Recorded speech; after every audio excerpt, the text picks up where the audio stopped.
ভক্তি যদি যে করবে তার অবশ্যই ফল ফলবে, যদি চাইয়ে নিতে পারে। আমি তো আছি একটি পারে, যাদের এই সমস্যা হবে বা কোনো প্রবলেম আছে বা বিভিন্ন রকমের প্রবলেমের অভাব নেই, সে ধারা পোছা বা বিভিন্ন রকমের কিছু করা, আসল যদি ভক্তি থাকে এই মন্দিরে আসবে, এইখানে আমার মন্দির।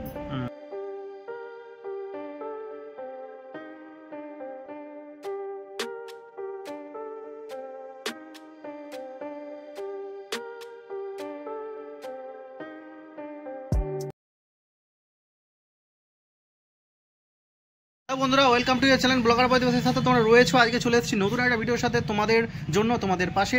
তো সমস্ত রকম ইনফরমেশন তোমাদেরকে দেওয়ার জন্যই আমি চলে আসি। আর অনেকদিন ধরে তোমরা আমাকে সাপোর্ট করছো, তো ভগবানের আশীর্বাদ আর তোমাদের বলতে পারো যে সাপোর্টেই আমি এগিয়ে যাচ্ছি আস্তে আস্তে করে, আর আরও এগোবো তোমাদের সাপোর্টে।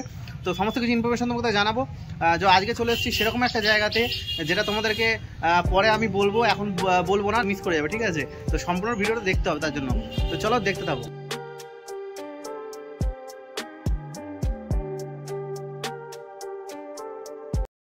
নমস্কার বাবা।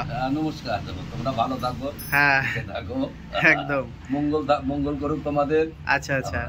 তো বাবা, আমার যারা অডিয়েন্সটা রয়েছে, যারা মানে চায়, যে মন থেকে চায় যে যেখানে গেলে আমি একটু মনে শান্তি পাবো, বা আমাদের যে প্রবলেমগুলো আছে সেই সঠিক জায়গাটা আর কি পাওয়ার জন্য অনেকেই আর কি খোঁজাখুঁজি করে, বিভিন্ন রকম মানে ইউটিউব দেখে, সার্চ করে, সব জায়গায় তো যায়। এবার সেক্ষেত্রে কি হচ্ছে, তারা সঠিক জায়গাতে আর কি পৌঁছাতে পারছে না, বা তারা বুঝতে পারছে না, তার জন্য তারা কি ঠকে যাচ্ছে। ঠকে যাচ্ছে তো তার জন্য যদি এখানে যদি আগে থেকে আমার এইখানে যদি ফোন করে আমার সাথে কথা বলে, আমি ঠিকানাও দিচ্ছি, রাত্র ওই 6টার পরে মোটামুটি 9টা পর্যন্ত আমি বসেই থাকি মন্দিরে, গান চালিয়ে দিয়ে তারা ফোন করিয়ে কথা বলুক আমার সাথে। আমি যদি পারি তাইলে বলবো বাবা আসো, মা আসো, তাইলে তাদের আমি ঠিকানা দিয়ে দেবো যে তোমরা অমুক অমুক ভাবে এইভাবে এলে পরে তোমরা সঠিক এখানে আমার এখানে বুঝতে পারবে অবশ্যই।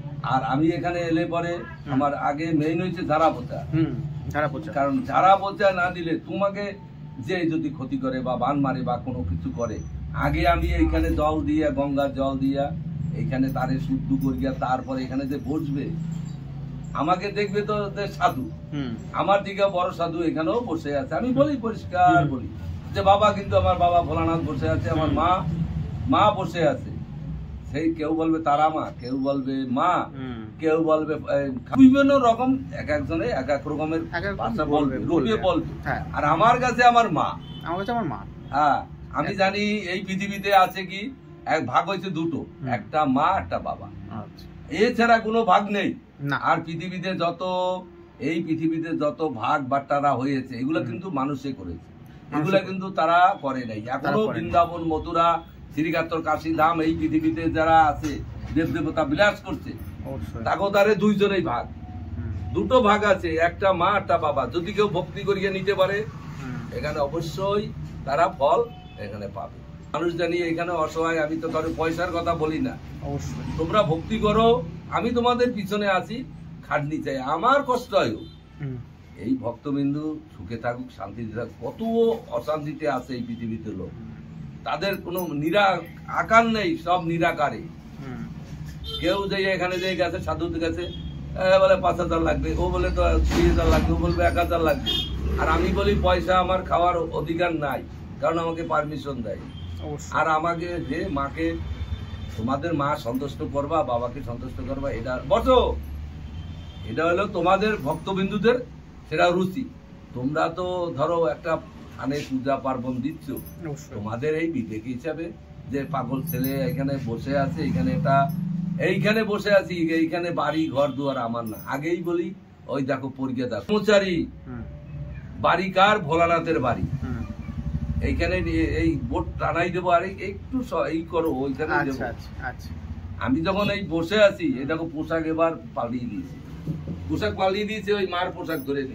এখন বলবো কি, বলে গিয়ে কিছু করা যায় না মানুষকে। আসল যদি ভক্তি থাকে এই মন্দিরে আসবে, এইখানে আমার মন্দির না, আমি তার দাস, তার কর্মচারী। সে বাবাও জানে, মাও জানে। আমি জনম দুঃখী এই পৃথিবীতে আসছি, এখন এই কি করব, মন চাইছে যে যেরকম দক্ষিণেশ্বরে যে মা আমার ওখানে বসে আছে, আমাকে টেনে টেনে নিচ্ছে। মা, আমি বলছি মা তুই এই পৃথিবীর জানি এই পৃথিবীর হাত জাগিয়ে দিয়েছিস, আমি জানি এই পৃথিবীর বুকের মানুষকে, অসহায় মানুষ কষ্ট পাচ্ছে, কত দুঃখ বেদনা কাঁদছে, কত মায়েরা, তারা যাদের যাদের সান্ত্বনা দিতে পারি, শান্তি দিতে পারি, তুই সেই আমাকে পথটা দেখাই, অবশ্যই রাস্তাটা দেখাই, যে রাস্তার কাঁটাগুলো সরিয়ে দে মা। এ বাবা তোদের পায়ে ধরি দোষ, যত বলতে দিই অন্যায় করুক ক্ষমা করুক। যে মানুষ পয়সা খাইয়ে খাইয়া, আমি নিজে চোখে দেখতে পাচ্ছি মানুষের অসহায় হয়ে গেছে। একটা কলকাতায় একটা ছেলে বলছে কি আমার 1 লাখ টাকার উপরে 1-1.5 লাখ টাকা আমার চলে গেছে, খাইয়ে নিচ্ছে, কোনো কি 10 পয়সার কাজ হয়। বাবা তাহলে তোমার প্রথমে নামটা একটু জেনে নেবো বাবা। সন্তোষ অধিকারী। সন্তোষ অধিকারী, তো বাবার নাম সন্তোষ অধিকারী। তো বাবার মুখ দিয়ে সমস্ত কিছু তোমাদেরকে কারোকে কিছু বলতে হলো না, বাবা নিজের মুখেই সমস্ত কিছু ব্যক্ত করে দিল খুব সহজেই। তো তোমরা অবশ্যই আশা করে বুঝতে পেরেছো। তো বাবা আপনি কত বছর ধরে এই সাধনা লাইনে আছেন, আর আপনি সবাইকে বলুন। আমি ব্যক্তি আমাকে ধরেছে অন্তত 20-22 বছর, 22 বছর আগে আমাকে ধরেছে। 22 বছর আগে। হ্যাঁ। আপনি কত বছর ধরে সাধনা লাইনে আছেন, আর আপনি বাবাকে কবে পেয়েছেন? আর আপনি বাবাকে পেয়েছি মোটামুটি ধরো বছর 15-16 হয়েছে। 15-16 বছর আগে আপনি মহাদেব বাবাকে পেয়েছেন। হ্যাঁ। আচ্ছা আচ্ছা। তো আপনি সাধনা করতে কোথায় কোথায় আগে যেতেন, মানে আগে কোথাও আমি সাধনা, আমি ওই কর্ম করতাম। আচ্ছা, ব্যবসার লাইনে ছিলাম। আচ্ছা আচ্ছা। ব্যবসা করতে করতে করতে করতে করতে করতে এই পূজা পার্বণ করতে করতে ঘরে বসে আমি যেরকম ওই যেরকম কৃষ্ণ যেরকম বলছিল, আচ্ছা, কৃষ্ণর মা বলছে বাবা তুই আর কোথায় যাবি, তুই সন্ন্যাসে যাবি, অমুক জায়গায় যাবি, অমুক করবি সমুক করবি, তোর কিছু করতে হবে না, তুই ঘরে বসে কৃষ্ণ নাম কর, তোরে আশীর্বাদ দেব, বড় করে আশীর্বাদ দেব। আমি তো এই মনে মনে চিন্তা করতে করতে করতে এই ঘরে বসে সাধনা করি বাবার, এই বাবার মা কৃষ্ণ সবাই সাধনা করি। ওই নিজের ইচ্ছার থেকে মনের ঠিকা, আমি মনের ঠিকাই যখন এই সিঙ্গাল দিচ্ছে, আমার যখন সিঙ্গাল দেয় তখন আমাকে কেউ রাখতে পারে না, আমি ঠিক চলে যাব। আমি যখন এই ধান করবো যাবো না, দক্ষিণেশ্বরে গেছি 6 মাস ধরে, আজ যাই কাজ যাই করে আর পারছি না, আমার খুব পারা যাচ্ছে। মানে দেখছি যে মার কাছে না গেলে আমার ভালো লাগছে না, গাছের দিকে ফুল ছিঁড়ে মালা গেতে মা গঙ্গা দেবীরে, মাকে সবাইকে ওই যেরকম পারছি মতো সিম্বল দিয়েছে আপনাকে, আমাকে সিঙ্গাল দিচ্ছে। আমি নিজে আগে পরীক্ষা করেছি, যে মা আমাকে এখন এই টাঙ্গিয়ে রাখে, আমি যেখানেই যাই, যদি কোনো আমি গর্তের ভিতরেও পড়ি তাও মা ওই হাতের দিকে ফুল দিয়া ও ঠিক আমাকে টাঙ্গিয়ে রাখে। আমি যেখানেই যাবো। আমি কারোর ক্ষতি করবো না, আমি পারলে ভুগাবো, পরিষ্কার কথা। যদি কেউ ক্ষতির কথা বলে আমি বলি বাবা আমার দ্বারা হবে না। অবশ্যই। তাহলে কেউ যদি ক্ষতি করার উদ্দেশ্যে আসে যে না আমি কারোর ক্ষতি করবো, তো সেসব জিনিস আমি আগে সিঙ্গেল দেবো, আমার দ্বারা হবে। অবশ্যই, মানে পরিষ্কার জানিয়ে দেয়া। আমি চাইছি যে মানুষ জানি সুখে থাকে, মানুষের যদি প্রবলেম হয়, ধরো কথার কথা একটা বিয়ে হয় না, এখানে বিয়ার এই তো বেশি দিন আইছে বলে বাবা তুমি বিয়ে করাই আমাদের পাড়ার। আচ্ছা আচ্ছা আচ্ছা। পাড়ার পরপরেই দুইটা মেয়ে নিয়ে তোমার আসছে। আচ্ছা আচ্ছা। আর যাদের সন্তান হয় না, তাদের যদি চাইয়ে নিতে পারে 3 বার আইতে হবে। আচ্ছা, 3 বার আসতে হবে। হ্যাঁ, 3 বার আসতে হবে। আচ্ছা, এইখানে আসতে হবে, এখানে আইয়া এখানে চাইয়ে নিতে হবে মার কাছে। আচ্ছা আচ্ছা। চাইলে এরপরে আমি কি করব না করব এটারও। আচ্ছা আচ্ছা। আর যাদেরকে ভূতে ধরেছে বা কোনো জিন্নাত অনেক কিছু ধরে, সে ভূতে ধরেছে বা লাইনগুলো অনেক রকমের আছে। হ্যাঁ হ্যাঁ হ্যাঁ। মানে খেতি করেছে, খেতি করা তো জিনিসের ধারা তো একরকম না, বান মারা আছে, এখন যে জিনিসগুলো এগুলো আমার বুঝতে হবে।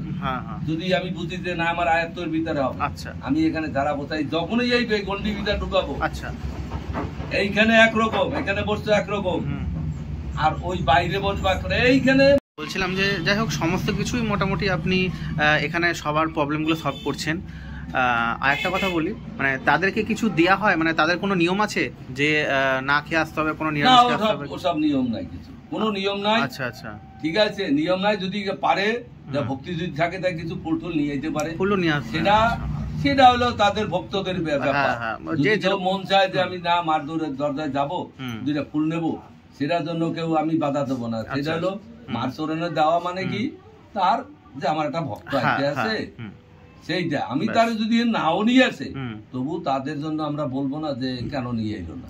আচ্ছা আচ্ছা, এরকম ব্যাপার। হ্যাঁ, কারণ আমি ওই যে আমার দিয়ে করাইছে তার গাছে যে সকালবেলা বললাম একে যে সাদা ফুল এত পরিমাণে পড়ছে, এরকম থক্কায় পড়ছে, এই যে সব গাছের আমার ফুল, এখনো প্রচুর ফুল আছে, ওটা ও দেয়, আমি সিরগিয়া মন ভরিয়ে দিই। আচ্ছা আচ্ছা, আর কোনো তাবিজ কবজ কিছু যদি কেউ যদি বলে? তাবিজ কবজ এগুলো তো আমি রেডি করে রাখি। আচ্ছা, এগুলো দেওয়া হয়? হ্যাঁ, দেওয়া কিছু তো দিতেই হবে, না হবে না। হ্যাঁ অবশ্যই অবশ্যই। আর বলছিলাম যে এই যে বড় ত্রিশূলটা দেখতে পাচ্ছি, এটা কোথা থেকে, মানে এই ত্রিশূলটা গীতায় যদি কেউ যদি সন্দেহ থাকে এই পৃথিবীটার বুকে কোনো যদি সাধুরা যদি জানে, কোন সাধুর ভিতরে যদি থাকে জ্ঞানে, তার ভিতরে যদি মন থাকে যে ভোলানাথের হাতে কি কি জিনিস ছিল। আচ্ছা আচ্ছা, এই বাবা তুই তো বসাইছিস আমার, এটা ওজন করা গীতায় আছে। আচ্ছা, তুই আবার এইটা উড়াবি। দুইটা ত্রিশূল বানাইছিলাম, একটা ত্রিশূল এক খাপা নিয়ে গেছে। আচ্ছা আচ্ছা, এইটা আমাকে আদেশ করেছে। আচ্ছা, এটা আদেশ করেছিল? হ্যাঁ, এইটা আদেশ করেছে, এটা নিয়ে আমি তো দাঁড়িয়েছি, এটা নিয়ে আমি হাঁটতে পারি। বাবা জিজ্ঞেস করতে চাইছি যে এখানে যারা যারা দূর থেকে ভক্তরা আসবে, তো তাদের তো অনেকে জানবে যে ঠিকানাটা, এখানকার অ্যাড্রেসটা মানে কি রয়েছে, তা আপনি একটু নিজের মুখে বলে দিন। এটা হচ্ছে, এটা হলো রায়নগর। আচ্ছা, রায়নগর আসতে হলে কিভাবে বলতে হবে, যদি কেউ ট্রেনে আসে, ট্রেনে এলে পরে হয়তো বর্ধমান নামলো, বর্ধমান নাম গিয়া ছোট লাইনে আসবে, ছোট লাইনে আইয়া টোটো ধরবে, ওইখানে বলবে যে রায়নগর নিচে কালনাগেট যাবো, কালনাগেট যাবে কি, কালনাগেট ওখানে সব চাচাচি করবে। আচ্ছা আচ্ছা, টোটোতে চাপলে কালনাগেট না নাম গিয়া বলবে আমি রায়নগর যাবো, তো সামনেই, একটু সময় একটু লাগবে, হয়তো 2-4-5 টাকা লাগবে। ব্রিজের গোড়ায় নামবে, ব্রিজের নামলে পরেই যে ওইখানে জটাধারীর বাড়ি যাবে, জটাধারীর বাড়িতে বললে পরে এমনি দেখতে পাবে, জটাধারী বললে পরে সবাই চিনকে দেয়। আচ্ছা, জটাধারীটা দিয়ে দেবে। আচ্ছা, ঠিক আছে, জটাধারীটা এখানে এই এলাকায় নাই, যে গেটে ফুল ঝুলানো, তো গেলে পরে সিঙ্গেল বুঝতে পারবে। আচ্ছা, আর ভক্তরা আসলে কোন কোন বার আসবে আর কটা আমাদের বার সব দিনই ঠিক আছে, ওই বৃহস্পতিবারে খালি আসবে। আচ্ছা আচ্ছা, আর ফোন করার টাইম? ফোন করার টাইম হচ্ছে তোমার ওই মোটামুটি 6টা থেকে মোটামুটি 9টা পর্যন্ত। 6টা থেকে 9টা পর্যন্ত? হ্যাঁ, 9টা পর্যন্ত আমি বসেই থাকি বাড়িতে, আমি কোথাও যাই না। আচ্ছা, ঠিক আছে, ধন্যবাদ। ভক্তই হোক তাদের জন্য ফ্রি আছে, আর আমি ওখানে বসেই থাকি, ফোন করলে পরে কথা আমি। আচ্ছা, ঠিক আছে বাবা, নমস্কার, ভালো লাগলো কথা বলে। তোমরা ভালো থাকো, সবাই সুখে থাকো।